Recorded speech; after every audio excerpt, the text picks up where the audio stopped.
Hello, this is Study Coach UK and Storytelling, supporting you with your English as a second language through the use of storytelling.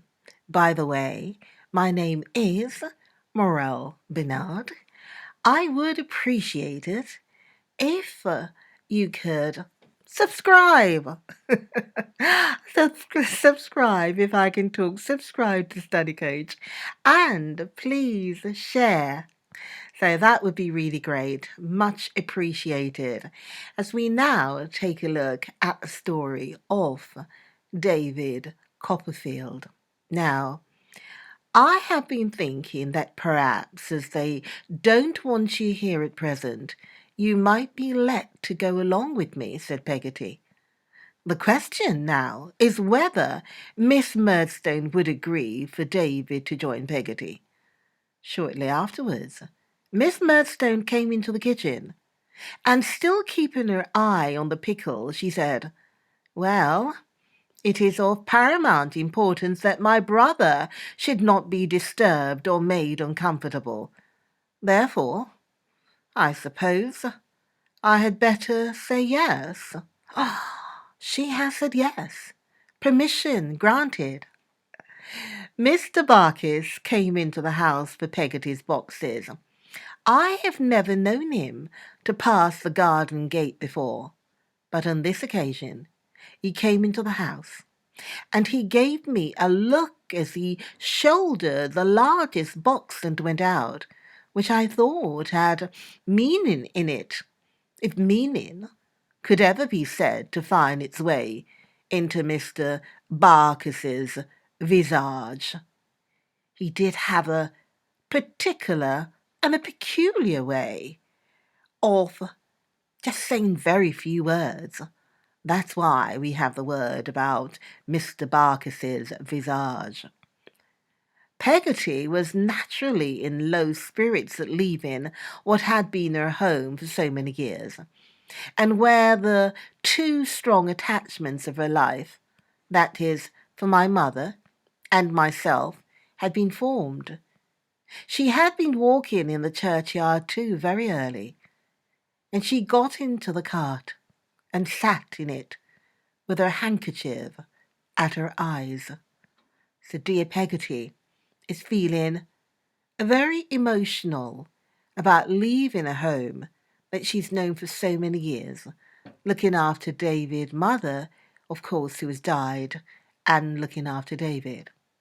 So long as she remained in the condition, Mr. Barkis gave no sign of life whatever. He sat in his usual place and attitude like a great stuffed figure. But when she began to look about her and to speak to me, he nodded his head and grinned several times.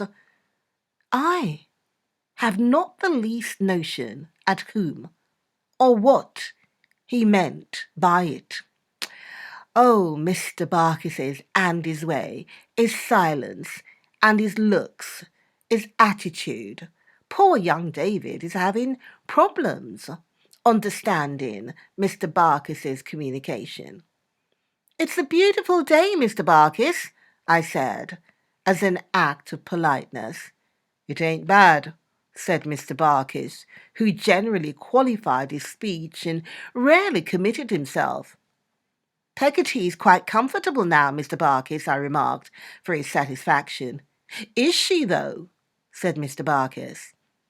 After reflecting about it with a sagacious air, Mr. Barkis eyed her and said, "Are you pretty comfortable?"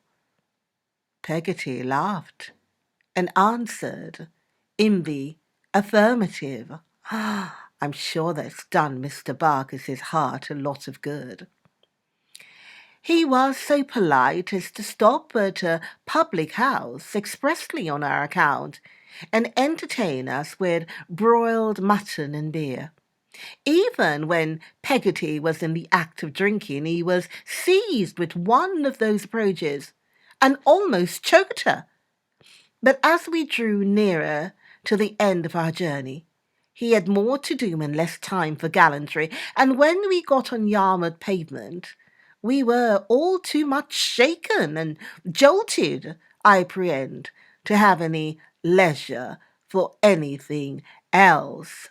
Oh, note the word jolted, mind you, jolted. Mr. Peggoty and Ham waited for us at the old place. They received me and Peggoty in an affectionate manner and shook hands with Mr. Barkis, who, with his hat on the very back of his head, and a shamefaced leer upon his countenance, and pervading his very legs, presented but a vacant appearance, I thought. They each took one of Peggoty's trunks, and we were going away, when Mr. Barkis solemnly made a sign to me with his forefinger to come under an archway. Oh, goodness gracious me, note the word solemnly.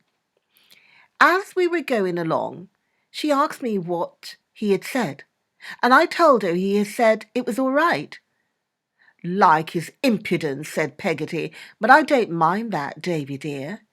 What should you think if I was to think of being married? Why, I supposed you would like me as much then, Peggoty, as you do now, I returned, after a little consideration. Oh, are they going to get married? That is a question. You can read the rest of it for yourself. The text is right here. Do join me for the next video for little David. Join me.